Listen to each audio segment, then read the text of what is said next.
We explained that Donald Trump's tariffs on China and its retaliation have upset financial markets and some fear could trigger an economic downturn, even a global recession. But look closer at the detail and you also see opportunity, and especially for Australia, the lucky country.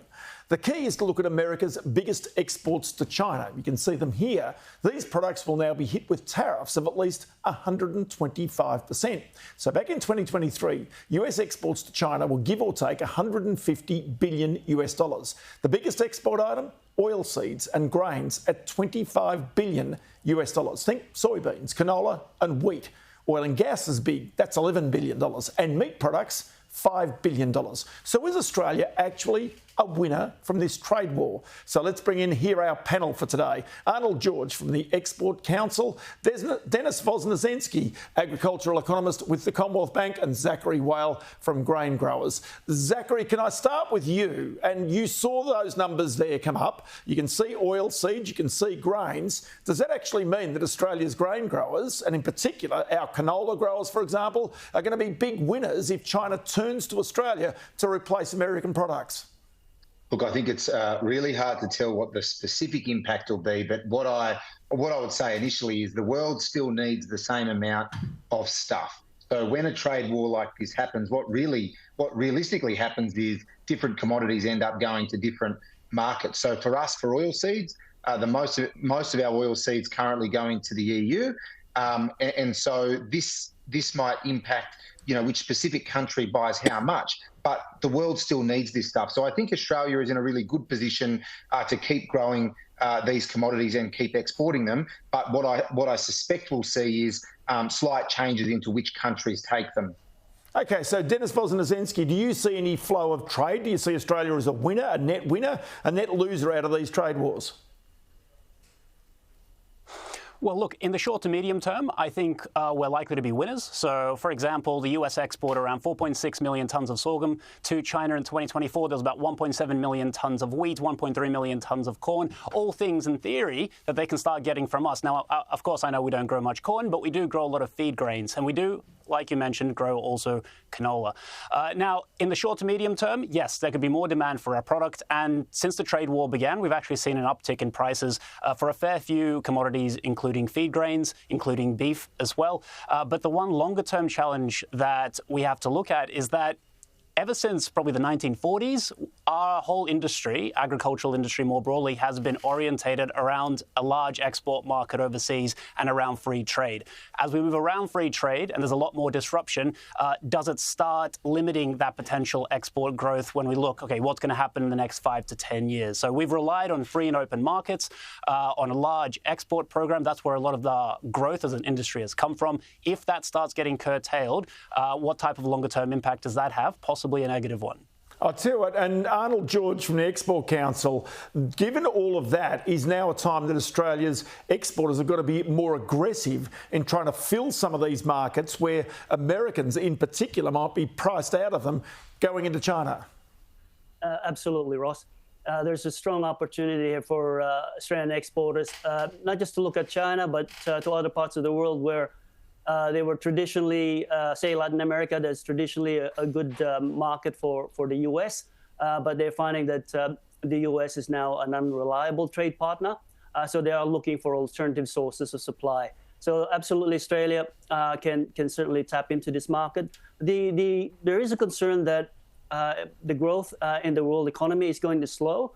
However, as we've seen, China has visited recently some of the Southeast Asian countries, and certainly trying to assure them that there is a pathway forward in the context of new investments. So as those investments come into line, again, there's an opportunity there for Australia to take advantage of those opportunities. But those exporters will need a helping hand from the government in the context of cost.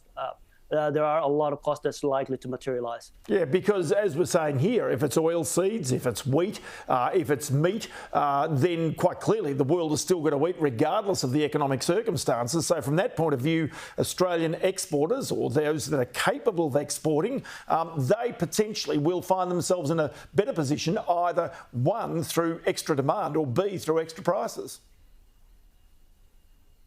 Sorry, yeah, absolutely. Australia could comparatively find some competitive advantage in the context of any cost differential, but also there's a quality issue as well. So, and that's something that we've certainly been talking to exporters, is to highlight what makes Australia different from any other supplier. It will be competitive. Expect the Canadians also to push pretty hard. So it's important for us to position ourselves quite early in the process, yeah. So, Zachary, well, just explain one thing to me here, because there might be demand, but as we know, you can't simply magically appear with a new crop of canola. I mean, it's going to take some time to get in, or if you're going to try and create more beef, that'll take more time. But in specifically the grain growers, how long would it take them to respond if there is a change in global demand? It's a really good question. Growers love to have set rotations, so they like to pre-prepare what they grow years out, and they try to stick to that. And so when we see commodity prices really fluctuate, sometimes we see a small change in grower behaviour, but they would rather stick to their set plan. However, if you've got a boat and if you've got a port and if you can get the administrative arrangements across the line, you can divert cargoes while they're in the water, and we can send these commodities anywhere in the world, providing there's a port to receive them. So to that end, what we really need is government remaining focused on supporting industry and working alongside industry so that there is as many open doors as possible. So if one door shut, another open. So for instance, a few years ago, Australia was locked out of the Chinese market for our barley, and we were able to divert our barley to markets like Saudi Arabia and even some premium barley into countries like Mexico. So that only happened because industry had worked hard with the Australian government to make sure those opportunities were there. So, you know, there's a program called the Agricultural Counsellor Program that puts agricultural specialists in high commissions and embassies in our key trading partners around the world, so that they can help resolve trade issues, help work through the paperwork, and if we need to actually start to put commodities into new and emerging markets, we're able to do that seamlessly. So Zachary, while I've got you there, does it also mean that Australia's going to be very careful, in particular with its relationship with China in this tariff war? Because quite clearly, we might be able to fill some gaps that China might have with food and with grains, soy even. But the reality is, given our geopolitical associations with the United States, we've got to tread fairly carefully to make certain that those doors remain open. Absolutely. I don't need to remind barley growers what it was like to be locked out of that market, red wine. There's a range of commodities that have been impacted in the last couple of years. I think this goes to Dennis's earlier point around the long-term impacts of a trade war. So historically, the World Trade Organization has helped uphold a set of rules and has let countries work through trade disputes and negotiations. And for a middle power like Australia, that WTO process has been really beneficial. We used it with barley and it helped resolve that trade dispute. If big players like the United States play by their own rules and run it alone on these things, and if other big markets follow suit, that will make the World Trade Organization far less capable for helping countries negotiate complex disputes. Now, for a country like Australia that exports so much, that's likely to have a negative impact. Who's the umpire? Where's the rule book? How do we work through these really complicated issues?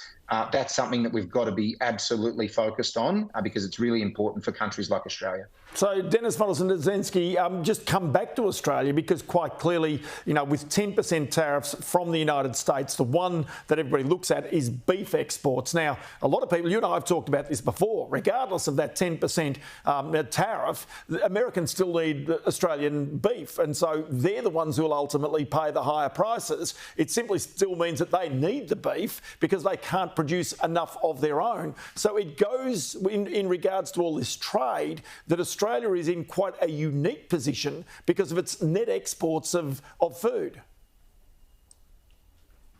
That's right. So if we look at the beef situation, the US has a cattle herd that is at a multi-year, probably multi-decade low. And more importantly, that their consumer demand has been, up to recently, incredibly strong.